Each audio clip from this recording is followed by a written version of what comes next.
Beleza? Tudo bem? Hoje a gente vai falar sobre um algoritmo chamado A-star, ou A estrela. E esse é um algoritmo que ele agora não é mais sobre uma busca não informada, ele passa a ser uma busca informada. Então, só para recapitular, o que significa uma busca informada e uma não informada?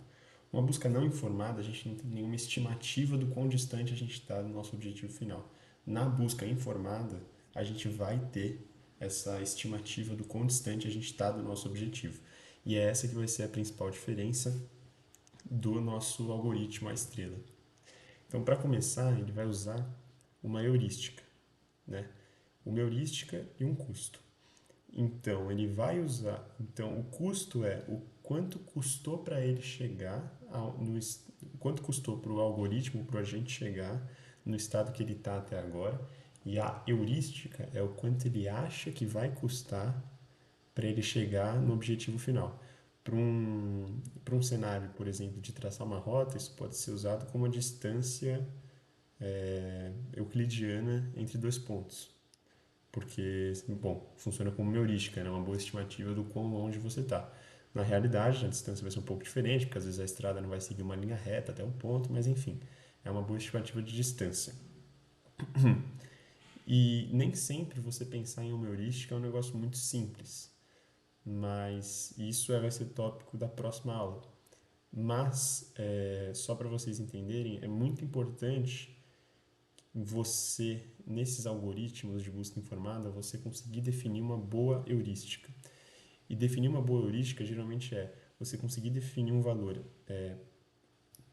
valor que consiga ser suficientemente próximo do objetivo, da real distância ou da real, enfim, da real distância do seu, do seu objetivo final, mas esse valor ao mesmo tempo ele tem que ser um valor admissível. E o que significa ser um valor admissível? Significa que ele tem que ser um valor menor do que o custo real do caminho que você ainda vai percorrer. E qual que é o efeito da heurística na busca, né? É como se a heurística ela desse uma direção para o algoritmo. Então o algoritmo ele vai considerando os custos passados para andar, mas ele também vai considerar a hipótese que ele tem de distância. E ele vai direcionar o algoritmo, né? Vai direcionar o agente para ir em direção ao objetivo, ainda que ele não saiba exatamente onde ele está, mas ele tem uma noção. E isso vai criar um efeito chamado de poda, né? Que é basicamente o seguinte: vocês podem ver aqui no cursor, que é meio como se ele fosse expandindo e seguindo uma determinada direção. E algumas subárvores ou subgrafos vão acabar não sendo expandidos.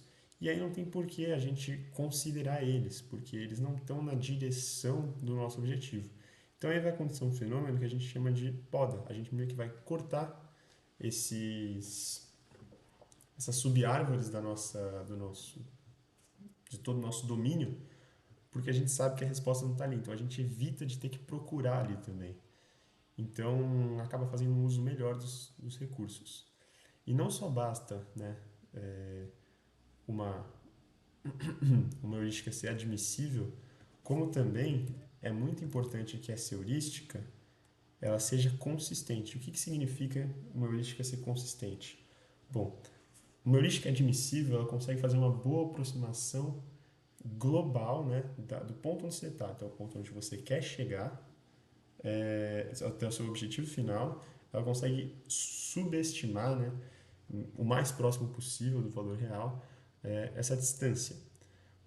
Agora, uma heurística que ela é consistente para o próximo, ela é aquilo que para o próximo passo intermediário que você quer chegar antes de chegar no seu objetivo, ela também consegue estimar bem e subestimar o real custo daquilo.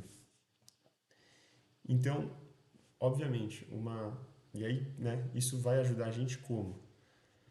Porque, né, isso a gente consegue ter ainda uma noção melhor de qual caminho seguir, evitando ter que expandir muitas vezes ou até mesmo tendo que percorrer algum node que já foi percorrido anteriormente. Então, acaba que quando você tem uma heurística admissível, isso é bom, mas quando você tem uma heurística consistente, isso é melhor ainda. E a principal diferença entre elas é que uma heurística admissível, ela consegue fazer uma boa previsão de como chegar ao estado final, né, o estado global que você quer chegar, e uma heurística consistente é uma heurística que consegue fazer uma boa previsão de custo do estado intermediário entre o estado que você está e o seu estado final, seu objetivo final. E aí, acerca de performance, né, a gente pode dizer que é sim, né, um algoritmo completo se o custo for maior que zero, sempre se o custo for maior que zero, isso valia para as buscas não informadas. Ele é ótimo se a heurística for admissível, porque senão a gente meio que vai ficar rodando por caminhos que vão ter um custo maior se a gente não tiver uma heurística admissível, ou seja, uma heurística que subestima o valor do custo para chegar no objetivo final. Tem uma complexidade de tempo, né? E essa complexidade de tempo ela vai ser a mesma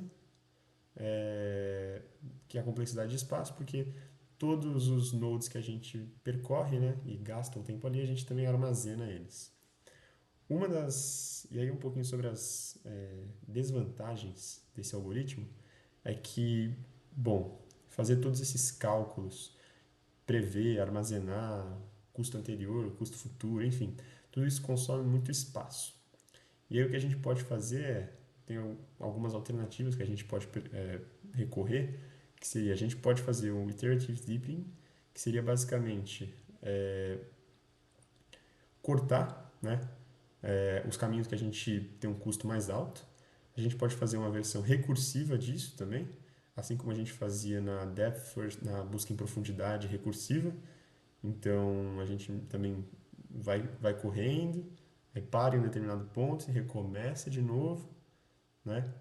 Justamente para não ter que ficar armazenando tudo. Então é como se a gente fizesse várias pequenas buscas dentro de uma grande busca. E também a gente pode, meio que talvez fosse o método mais óbvio, né? É a gente deixar o algoritmo rodando até que ele enche a memória. Quando ele enche a memória, ele deleta os estados que têm um custo maior e que, portanto, não vão levar a resposta e libera espaço para novos caminhos aí que podem ser abertos.